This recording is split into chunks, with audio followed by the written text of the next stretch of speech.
October the 7th was atrocious, and there can be no, sympathy for that. But there can also be no sympathy for what Israel's doing now.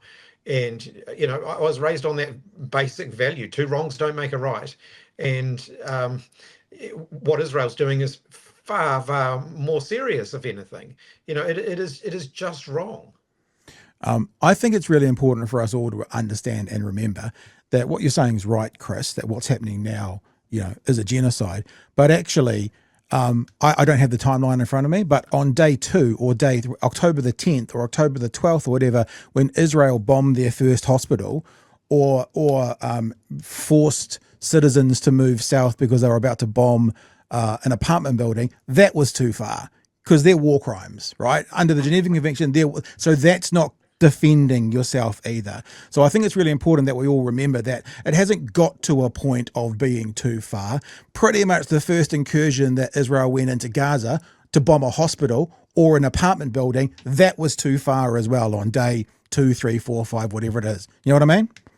Absolutely. At that point, we were days away from the New Zealand general election, and Yeah. our eyes were sort of looking elsewhere at that point. But when asked about that at the time, I was already, even before the election, expressing real concerns about the proportionality of Israel's response. My concerns, of course, grew in the weeks following the election. Unfortunately, I wasn't in a position at that point, having lost the election, to do anything about that officially on behalf of New Zealand. And as I Yeah. said, the incoming government weren't willing to just take it on at all. I think it's really important for us to remember that whilst when people, not this is anyone in this shot right now, not us three, but when people kind of finally come to a conclusion of, oh yeah, now Israel's gone too far. It's like, no, they went too far the first day they bombed a hospital. That was too far. It's just taken you a while to catch up. Not so that you're not welcome now. Get yourself on the right side of history, but not to also go, oh, I guess about now is when they've pushed it one bar too far. But it's been going on for, if it's been 2 years, it's been going on for 1 month, 1 year, 11 months and 25 days. But it's been too far since then. You know what I'm saying? And I think one of the things that makes, quite a few New Zealanders reluctant, or has made quite a few New Zealanders reluctant to criticise the Israeli government, is they don't want to be tarred with the label of anti-Semitism.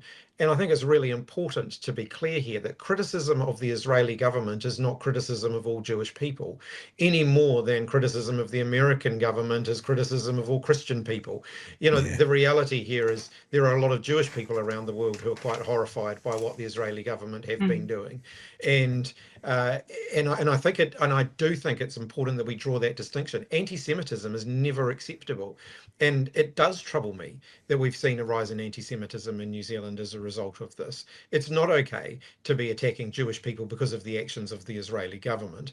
It is absolutely legitimate to be very strong in our criticism of the actions of the Israeli government.